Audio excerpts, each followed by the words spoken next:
কথিত আছে একদা হযরত হাসান বসরি রাহমাতুল্লাহি আলাইহি একজন ব্যক্তির জানাজা দেওয়ার পর তাকে কবরস্থ করে যখন কবর দেওয়ার পর সকল মানুষ কবরস্থান থেকে চলে যাচ্ছিল তখন তিনিও সেখান থেকে চলে আসেন। তিনি সেই কবরস্থান থেকে পাশের একটি জঙ্গলের পথ দিয়ে যাচ্ছিলেন। হঠাৎ করে তিনি একটি বড় গুহা দেখতে পেলেন। সে গুহার মধ্যে তিনি দেখতে পেলেন যে একজন যুবক নামাজ আদায় করছে। জঙ্গলের গুহার মধ্যে যুবকের নামাজ পড়ার এই ঘটনাটি দেখে তিনি বেশ বিস্মিত হলেন। অতঃপর তিনি একটু এগিয়ে গেলেন সেই গুহার কাছে এবং সেই যুবকটিকে দেখে তিনি বেশ অবাক হলেন, কেননা যুবকের চেহারা থেকে যেন নূরের আলো জ্বলছিল। তখন হযরত হাসান বসরি রাহমাতুল্লাহি আলাইহি যুবকের নামাজ শেষ হলে তাকে জিজ্ঞাসা করলো, হে যুবক, তুমি এই গুহার মধ্যে একা একা কি করছো? আর এখানে কেনই বা নামাজ আদায় করছো? আর কতদিন ধরে তুমি এখানে আছো? তোমার এখানে থাকার উদ্দেশ্য কি? তখন সে যুবকটি বলল, আমি এখানে বেশ অনেক দিন ধরেই আছি, আর আমি শুনেছি যে এখানে অনেক আল্লাহর ওলিরা আসেন, তাই তাদের সাথে সাক্ষাৎ করার জন্য আমি এখানে বসবাস করা শুরু করেছি। হয়তো আমি তাদের সাথে সাক্ষাৎ করতে পেরে আল্লাহ এবং রাসূল সম্পর্কে অনেক কিছু তাদের কাছ থেকে জানতে পারবো। যুবকটির এমন কথা শুনে হযরত হাসান বসরি রাহমাতুল্লাহি আলাইহি বেশ অবাক হয়ে গেলেন এবং যুবকের এই দিনদারিতা দেখে তিনি বেশ খুশি হলেন। তখন তিনি সেই যুবকটিকে উদ্দেশ্য করে বললেন, হে যুবক, এখানে তো কোনো খাবারের বন্দোবস্ত আমি দেখতে পাচ্ছি না, তাহলে তুমি কি খেয়ে বেঁচে আছো? তখন যুবকটি বলল, আমার যখন প্রচন্ড পরিমাণে ক্ষুধা পাই তখন আমি এখান থেকে গাছের ফলমূল এবং পাতা খেয়ে থাকি, আর আমার যখন প্রচুর পরিমাণে পিপাসা লাগে তখন আমি ওই নদী থেকে পানি খেয়ে থাকি। তখন হযরত হাসান বসরি রাহমাতুল্লাহি আলাইহি বললেন, বাবা, আমি তোমার কথাই বেশ খুশি হয়েছি। আমি যদি তোমার জন্য কিছু রুটির ব্যবস্থা করি তাহলে কি তুমি আমার দেওয়া রুটি খাবে? তখন সেই যুবকটি বলল, আপনি চাইলে কিছু রুটি আনতেই পারেন, কিন্তু সেই রুটিগুলোর উপর কিছুটা লবণ ছিটিয়ে আনবেন। এরপর হযরত হাসান বসরি রাহমাতুল্লাহি আলাইহি তার বাড়ির দিকে রওনা হলেন। অতঃপর বাড়িতে গিয়ে রুটি তৈরি করে সেগুলোর উপর হালকা লবণ ছিটিয়ে নিয়ে গুহার কাছে আবারও চলে আসলেন। তিনি গুহার সামনে এসে দেখতে পেলেন যে সেখানে একটি বড় সিংহ বসে আছে। তখন তিনি মনে মনে চিন্তা করতে লাগলেন, এই সিংহটি কি গুহার ভেতরে থাকা যুবকটিকে খেয়ে ফেলেছে? তিনি খুবই চিন্তায় পড়ে গেলেন। তখন তিনি এই বিষয়টি নিশ্চিত হওয়ার জন্য একটি বড় পাথরকে গুহার কাছে টেনে আনলেন এবং সে পাথরের উপর উঠে দেখলেন যে গুহার মধ্যে যুবকটি জীবিত আছে কিনা। তখন তিনি দেখতে পেলেন যে সে যুবকটি একেবারেই ভালো অবস্থায় আছে। তা দেখে তিনি আল্লাহর কাছে শুকরিয়া আদায় করলেন। অন্যদিকে যুবকটি হযরত হাসান বসরি রাহমাতুল্লাহি আলাইহির গলার কণ্ঠ শুনতে পেলেন। তখন যুবকটি গুহার ভিতরে থেকে সিংহটিকে উদ্দেশ্য করে বললেন, হে সিংহ, তোমাকে যদি আল্লাহ তাআলা আমার জান কবজ করার জন্য পাঠিয়ে থাকে তাহলে তুমি দ্রুত আমার জান কবজ করতে পারো, এতে আমার কোনো আপত্তি নেই। কিন্তু তার জন্য যদি না পাঠানো হয় তাহলে তুমি এই মুহূর্তে এই স্থান ত্যাগ করো, কেননা তোমার কারণে একজন ভেতরে প্রবেশ করতে পারছে না। এ কথা বলার সাথে সাথে সিংহটি ওই স্থান থেকে এত জোরে দৌড় দিচ্ছিল যে দেখে মনে হচ্ছিল যেন সিংহটিকে কেউ শিকার করতে এসেছে। এরপর হযরত হাসান বসরি রাহমাতুল্লাহি আলাইহি সেই গুহায় প্রবেশ করলেন এবং যুবককে সে 3টি রুটি খেতে দিলেন। রুটিগুলো দেখে যুবক আল্লাহর কাছে শুকরিয়া আদায় করলো এবং বলতে লাগলো, হে আল্লাহ, আমি জীবনে সবকিছুই পেয়েছি, এবার দয়া করে আমাকে তোমার কাছে নিয়ে যাও। এ কথা বলার সাথে সাথে যুবকটি সেখানে মৃত্যুবরণ করলো। আর এই ঘটনা দেখে হযরত হাসান বসরি রাহমাতুল্লাহি আলাইহি বেশ অবাক হলেন। যাই হোক, যুবকটি যেহেতু মৃত্যুবরণ করেছে এখন তো তার মৃতদেহকে কবরস্থ করতে হবে, কিন্তু সে যুবকটিকে দাফন কাফন করানোর জন্য তো কিছু মানুষের প্রয়োজন। তাই হযরত হাসান বসরি রাহমাতুল্লাহি আলাইহি শহরের দিকে যেতে লাগলেন। অতঃপর তিনি পথিমধ্যে কিছু মানুষকে দেখতে পাই এবং তিনি সেই মানুষগুলোকে সমস্ত ঘটনা খুলে বলে, সাথে তাদেরকে এও বলে যে আপনারা আমাকে ওই যুবকের দাফন কাফনে সাহায্য করুন। অতঃপর হযরত হাসান বসরি রাহমাতুল্লাহি আলাইহি ওই মানুষগুলোকে নিয়ে শহর থেকে গুহার পথে চলতে লাগলেন। অতঃপর তারা গুহায় এসে দেখতে পেলেন যে সে যুবকের লাশটা গুহার ভেতরে নেই। এই ঘটনা দেখে হযরত হাসান বসরি রাহমাতুল্লাহি আলাইহি বেশ চমকে উঠলেন। অতঃপর তিনি চিন্তা করতে লাগলেন যে মহান আল্লাহ সুবহানাহু ওয়া তাআলা তার নেক বান্দার দাফনের দায়িত্ব নিয়েছেন। একদা বাদশাহ হারুনুর রশিদ তার নিজ দরবারে বসেছিলেন। হঠাৎ তিনি খাদেমকে এক গ্লাস পানি দিতে বললেন। তখন ওই রাজদরবারের এক পাশে বসে পরিবেশ পর্যবেক্ষণ করছেন একজন বুজুর্গ ব্যক্তি। যখন বাদশাহ পানি পান করতে যাবেন, এমন সময় ওই বুজুর্গ ব্যক্তির সামনে এসে হারুনুর রশিদকে বললেন, হে আমিরুল মুমিনিন, 1 মিনিটের জন্য অপেক্ষা করুন। হারুনুর রশিদ বললেন, কেন, কি ব্যাপার? তখন ওই বুজুর্গ ব্যক্তি বললেন, হে আমিরুল মুমিনিন, আমি আপনাকে একটি প্রশ্ন করতে চাই। বাদশাহ হারুনুর রশিদ বলল, কি প্রশ্ন? বুজুর্গ বলল, প্রশ্নটা হলো, আপনার তো এখন পিপাসা লেগেছে, আর পানির গ্লাসটাও আপনার হাতেই রয়েছে। আচ্ছা বলুন তো, যদি এমন হয় যে আপনি এক বিশাল মরুভূমিতে আছেন, আপনার খুবই পিপাসা লেগেছে, অথচ আপনার কাছে কোনো পানি নেই, আর আপনার পিপাসা ধীরে ধীরে বেড়েই চলেছে, তখন 1 গ্লাস পানির জন্য আপনি কত টাকা খরচ করতে পারবেন? বাদশাহ হারুনুর রশিদ বললেন, এমন যদি হয় যে প্রচন্ড পিপাসা লেগেছে আর দুনিয়া জুড়ে কোথাও পানি নেই, তবে তা নিশ্চয়ই আমাকে মৃত্যুর দিকে ঠেলে দিবে। তখন আমি আমার প্রাণ বাঁচাতে আমার কাছে যত সম্পদ রয়েছে তা দিয়ে হলেও যান বাঁচানোর চেষ্টা করব। এই উত্তর শুনে ওই বুজুর্গ ব্যক্তি বললেন, ঠিক আছে বাদশাহ, এবার বিসমিল্লাহ বলে পানি পান করে নিন। তখন বাদশাও পানি পান করে নিলেন। তখন আবার ওই বুজুর্গ ব্যক্তি বললেন, হে আমিরুল মুমিনিন, আমি আপনাকে আরো একটি প্রশ্ন করতে চাই। বাদশাহ হারুনুর রশিদ বলল, কি প্রশ্ন তোমার? বুজুর্গ বললেন, আপনি এইমাত্র যে পানিটুকু পান করেছেন, সেই পানিটুকু যদি আপনার ভেতরে থেকে যায়, বের করার কোনো পথ অবশিষ্ট না থাকে, আর প্রস্রাবের চাপ যদি ধীরে ধীরে বাড়তে থাকে, কিন্তু কোনোভাবেই আপনি তা অনিষ্কাশন করতে পারছেন না, এই সমস্যার সমাধানের জন্য আপনি কত টাকা ব্যয় করতে পারবেন? বাদশাহ জবাবে বলল, এমন যদি হয় যে প্রাকৃতিক কর্মের ব্যাগ থাকা সত্ত্বেও অনিষ্কাশন করতে না পারি, আর যন্ত্রণা ধীরে ধীরে বাড়তে থাকে, তাহলে এই অসহ্য যন্ত্রণা থেকে মুক্তির জন্য আমার কাছে যত টাকাই থাক না কেন তা দিয়ে চিকিৎসা করাবো। এমনকি এই চিকিৎসার বিনিময়ে যদি আমার গোটা রাজত্ব দাবি করা হয়, তাহলেও আমি এই চিকিৎসা করাবো। বাদশার এই উত্তর শুনে বুজুর্গ বললেন, হে আমিরুল মুমিনিন, আপনার এত বড় বাদশাহীর দাম 1 গ্লাস পানি পান করার যে মূল্য তার সমানও নয়। কিন্তু যে আল্লাহ আমাদেরকে এই ব্যবস্থা বিনামূল্যে দান করেছেন, সে দানের জন্য শুকরিয়া আদায় করা আমাদের সকলের কর্তব্য। একজন নেককার বান্দা যে একটি পাহাড়ের গুহায় দিনরাত আল্লাহর ইবাদতে মশগুল থাকত, আল্লাহ তাআলা তার খাওয়া দাওয়ার ব্যবস্থা একটি গাছের মাধ্যমে করে দিয়েছিলেন। আল্লাহ তাআলা তার ইবাদতে এতটাই খুশি ছিলেন যে তার ইবাদতখানার পাশেই একটি ডালিমের গাছকে জন্মিয়ে দিয়েছিলেন। আল্লাহ তাআলা প্রতিদিন সেই ডালিমের গাছ থেকে তার খাবার দাবারের ব্যবস্থা করতেন। সে প্রতিদিন ওই গাছে 3টি করে ডালিম পেত, আর সেই নেক বান্দাটি ওই ডালিমগুলি খেয়ে নিত। অতঃপর আল্লাহ তাআলার ইবাদতে মশগুল হয়ে যেত। এভাবেই দিন কাটতে থাকলো।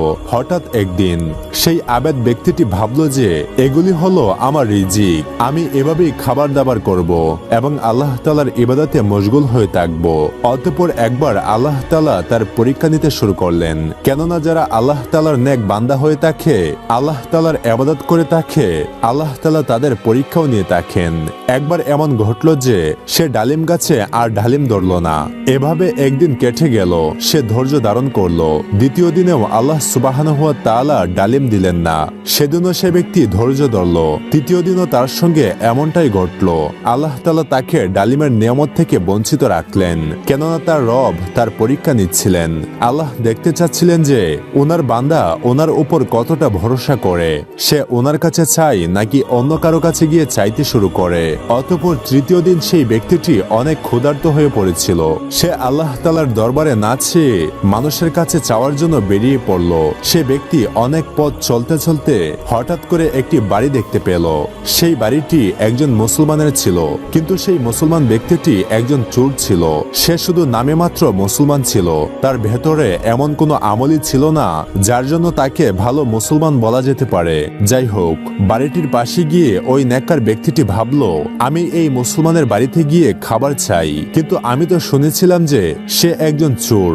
এভাবে কিছুক্ষণ চিন্তা করার পর সে পুনরায় ভাবতে লাগলো, ধুর, চোর হয়েছে তো কি হয়েছে, এই সময় তো আমি ক্ষুধার্ত, সে ছাড়া আমাকে আর কেউ সাহায্য করতে পারবে না, কেননা আশেপাশে আর কোনো বাড়িও নেই। সে ব্যক্তিটি এইসব চিন্তা করতে করতে ওই বাড়ির উঠানে গিয়ে উপস্থিত হলো এবং বলতে লাগলো, বাড়িতে কি কেউ আছো? আমাকে কিছু খাবার দাও, আমি অনেক ক্ষুধার্ত। আমি 3 দিন যাবৎ অনাহারে রয়েছি। এই কথা শুনে বাড়ি থেকে ওই ব্যক্তিটি বের হয়ে আসলো এবং বুজুর্গ ব্যক্তিকে জিজ্ঞাসা করলো, কে তুমি, কোথা থেকে এসেছো, তোমার কি প্রয়োজন? তখন সেই আবেদ ব্যক্তিটি বলতে লাগলো, ওই পাহাড়ে যে গুহাটি রয়েছে আমি সেখানে থেকে আল্লাহর ইবাদত করি, অনেকদিন ধরে আমি সেখানেই থাকছি। আল্লাহ তাআলা আমার জন্য সেখানে একটি ডালিমের গাছও জন্মিয়ে দিয়েছিলেন, আর সে ডালিম খেয়েই আমি আমার ক্ষুধা নিবারণ করতাম। কিন্তু 3 দিন ধরে সেই ডালিম গাছে আর কোনো ডালিম ধরছে না, তাই আমি ক্ষুধায় কাতর হয়ে গিয়েছি। যদি তোমার কাছে খাবার কিছু থাকে তাহলে আমাকে দিয়ে দাও, আমি অনেক ক্ষুধার্ত। তার এমন কথা শুনে চোরের মনের মধ্যে না জানি কি খেয়াল আসলো। সে বলতে শুরু করলো, আমি আমার কুকুরের জন্য 4টি রুটি রেখেছি, যদি তুমি সেগুলো খেতে চাও তাহলে বলো, আমি তোমাকে সেগুলো দিতে পারি। সে নেক ব্যক্তিটি এতটাই ক্ষুধার্ত ছিল যে সে বলল, হ্যাঁ নিয়ে আসো, আমি সেগুলোই খেয়ে নেব। তখন সেই চোর তাকে রুটিগুলো দিল। অতঃপর ওই নেককার ব্যক্তি যখন রুটিগুলোকে নিয়ে সেখান থেকে চলে যেতে লাগলো, তখন চোরের বাঁধা কুকুরটি আবেদের উপর বকতে শুরু করলো। আবেদ ব্যক্তিটি ভাবলো, হয়তো আমি তার রুটি নিয়ে এসেছি বিদায় সে আমার উপর ভুগছে, তাই একটি রুটি কুকুরকে দিয়ে দিল। একটি রুটি খেয়ে কুকুর আবার ঘেউ ঘেউ করতে শুরু করলো। তখন সে আবেদ ব্যক্তিটি দ্বিতীয় রুটিটিও সেই কুকুরকে দিয়ে দিল। অতঃপর সে দ্বিতীয় রুটিটি খাওয়ার পরেও কুকুর ভুগতে শুরু করলো। তখন সে তার তৃতীয় রুটিটিও কুকুরকে দিয়ে দিল। যখন কুকুরটি তৃতীয় রুটিটিও খেয়ে নিল, তখন সে আবারও ঘেউ ঘেউ করতে শুরু করলো। তখন সেই নেককার ব্যক্তিটি বলল, যদি আমি এই রুটিটিও একে দিয়ে দেই তাহলে আমার কি হবে, আমি কি খাবো? তখন সেই আবেদ ব্যক্তিটি রেগে গিয়ে কুকুরকে বলতে লাগলো, হে কুকুর, তুই এতটাই বেশরম এবং লোভী যে আমি তোমার ওই মালিকের কাছ থেকে এই রুটিগুলি ভিক্ষা চেয়ে নিয়েছি, আর তুমি আমাকে রুটিগুলো খেতে দিচ্ছ না, অথচ তুমি 3টি রুটি ইতিপূর্বেই খেয়ে নিয়েছো, আর এখন যে 4র্থ রুটিটি বেঁচে আছে এটি তো অন্তত আমাকে খেতে দাও। এতটুকু তো বিশ্বস্ত হয়ে যাও নিজের মালিকের। এই কথা বলার সাথে সাথে আল্লাহ সুবহানাহু ওয়া তাআলা সেই কুকুরকে কথা বলার ক্ষমতা দান করলেন। সে কুকুরটি মানুষের মতো বলতে শুরু করলো, হে মানুষ, তুমি তো আল্লাহ তাআলার একজন নেক বান্দা, আল্লাহ তাআলার ইবাদতকারী। আল্লাহ তাআলা তোমাকে উপহার স্বরূপ একটি ডালিমের গাছ দান করেছেন। তোমাকে তিনি কখনো ক্ষুধার্ত রাখেননি, বরং আল্লাহ তাআলা তোমাকে জান্নাতি ফল এবং ডালিম খাওয়াতেন।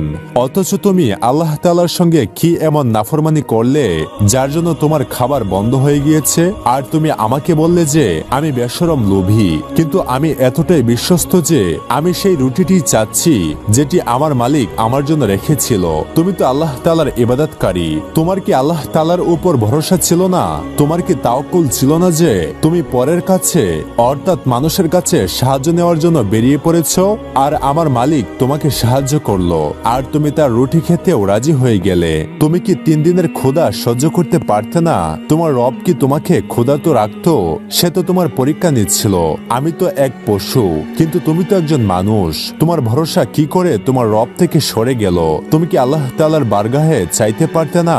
আল্লাহ তাআলার কাছে দোয়া করতে পারতে না? কিন্তু তুমি তা না করে একজন মানুষের কাছে সাহায্য চাইতে চলে আসলে, আর সে এমন এক মানুষ যে তোমার রবকে মানে না। কুকুরের এই সমস্ত কথা শুনে সেই আবেদ ব্যক্তিটি অজর নয়নে কান্না শুরু করে দিল।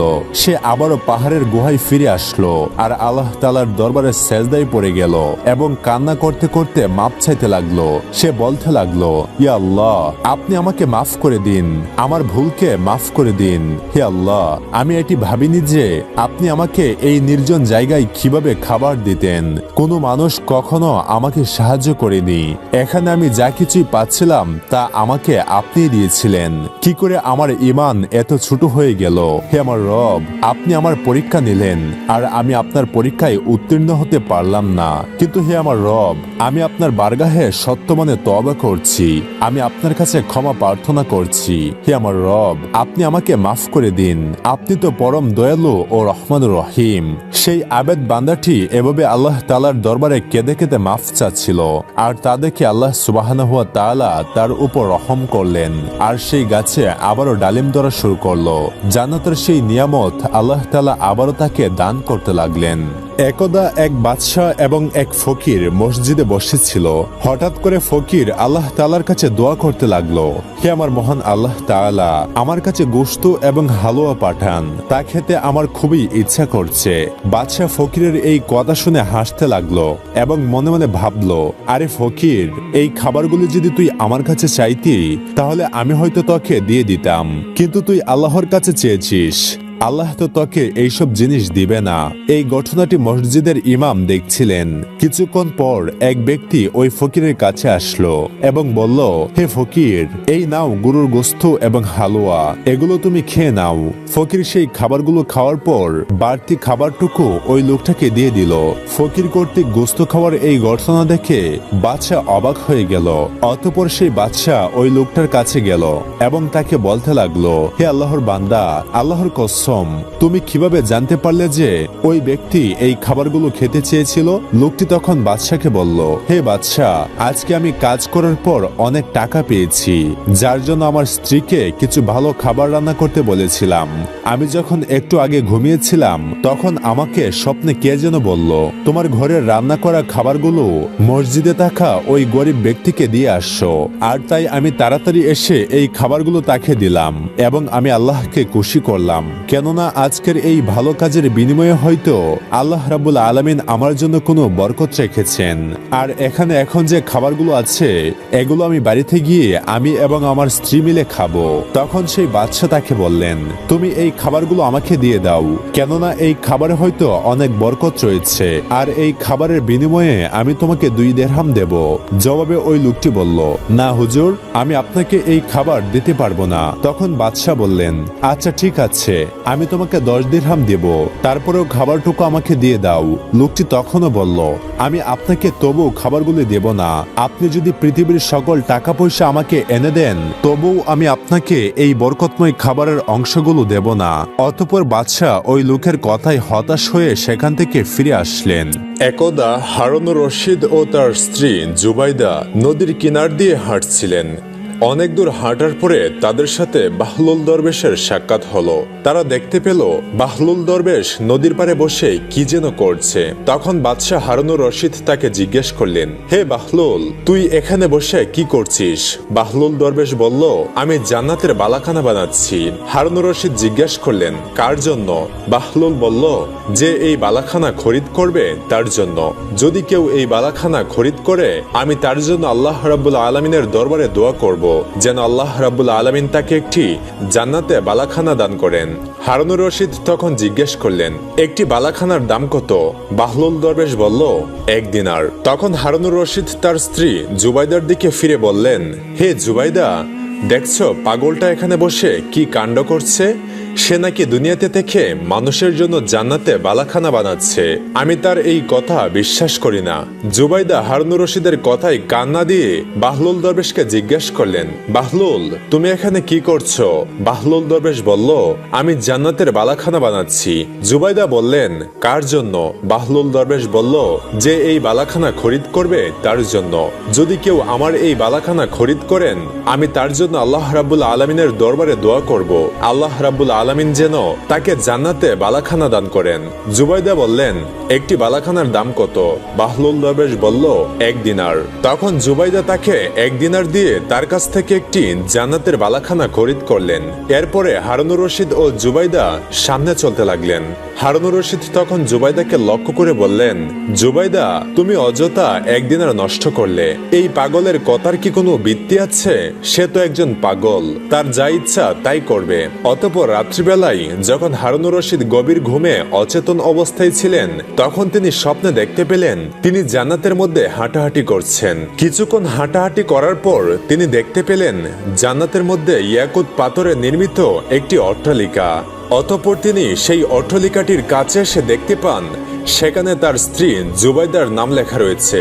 জুবাইদার নাম লেখা দেখে তিনি অট্টালিকায় প্রবেশ করতে যাচ্ছিলেন। তখন সে অট্টালিকার দারোগা তাকে আটকে দিয়ে বললেন, জনাব, এখানে প্রবেশ করা যাবে না। হারুনুর রশিদ বলল, কেন? এটা তো আমার স্ত্রীর অট্টালিকা, তাহলে আমি প্রবেশ করতে পারবো না কেন? দ্বাররক্ষক বলল, জি না, আপনি কোনোভাবেই এই অট্টালিকায় প্রবেশ করতে পারবেন না, বরং এটি যার জন্য নির্মাণ করা হয়েছে কেবল সেই এখানে প্রবেশ করার অধিকার রাখে। রাখে। অতঃপর দ্বাররক্ষক হারুনুর রশিদকে সেখান থেকে দূর দূর করে তাড়িয়ে দিল। এর সাথে সাথেই হারুনুর রশিদের ঘুম ভেঙে গেল। সকালে স্ত্রীকে জিজ্ঞেস করলো, জুবাইদা, তুমি কি এমন আমল করো যার কারণে আমি আজ রাতে স্বপ্নে দেখলাম যে জান্নাতে তোমার জন্য একটি অট্টালিকা নির্মাণ করা হয়েছে? জুবাইদা বলল, কই, আমার তো তেমন কোনো বিশেষ আমলের কথা মনে পড়ছে না। কিন্তু হে প্রিয় স্বামী, আপনার কি মনে আছে বাহলুল দরবেশ জান্নাতের বালাখানা বিক্রি করছিল? আমি তার কথাই বিশ্বাস করে 1 দিনার দিয়ে বালাখানা ক্রয় করেছিলাম, কিন্তু আপনি তার কথাকে উপেক্ষা করে তখন বালাখানা ক্রয় করেননি। আমার তো মনে হয় বাহলুলের কাছ থেকে ক্রয় করা সেই বালাখানাটি আপনি জান্নাতে দেখেছেন। হারুনুর রশিদ তখন বুঝতে পারলেন তিনি কত বড় ভুল করেছেন। এরপর তিনি পুনরায় সেই নদীর পাড় দিয়ে হাঁটতে লাগলেন, এই আশায় যে আজকেও যদি বাহলুলকে তিনি পেয়ে যান তাহলে বাহলুলের কাছ থেকে একটি জান্নাতের বালাখানা ক্রয় করবেন। হাঁটতে হাঁটতে আবার তার সাথে বাহলুল দরবেশের দেখা হয়ে গেল। তিনি গতকালের মতো আজকেও কি যেন একটা নির্মাণ করছিল। হারুনুর রশিদ তখন তাকে জিজ্ঞেস করলেন, বাহলুল, তুমি কি করছো? বাহলুল দরবেশ বলল, আমি জান্নাতের বালাখানা নির্মাণ করছি। হারুনুর রশিদ বলল, কার জন্য? বাহলুল বলল, যে এই বালাখানা ক্রয় করবে তার জন্য। কেউ যদি আমার এই বালাখানা ক্রয় করে আমি তার জন্য আল্লাহ রাব্বুল আলামিনের কাছে দোয়া করব, আল্লাহ যেন তাকে জান্নাতে একটি বালাখানা দান করেন। তখন হারুনুর রশিদ জিজ্ঞেস করলেন, তোমার এই বালাখানার দাম কত? বাহলুল বলল, পুরো দুনিয়ার বাদশাহী। এ কথা শুনে হারুনুর রশিদ বলল, বাহলুল, তুমি এ কেমন কথা বলছো? গতকালকে তো 1 দিরহামের বিনিময়েই একটি বালাখানা বিক্রি করছিলে, আজকে এর মূল্য পুরো দুনিয়ার বাদশাহী কিভাবে হয়ে গেল? বাহলুল বলল, দেখুন বাদশাহ, কালকে জুবাইদা আমার কাছ থেকে যে বালাখানা ক্রয় করেছিল তা না দেখে এবং বিশ্বাস করে, আর আজকে আপনি বালাখানা ক্রয় করছেন দেখার মাধ্যমে, অতএব আজকে এর দাম বেড়ে গেছে।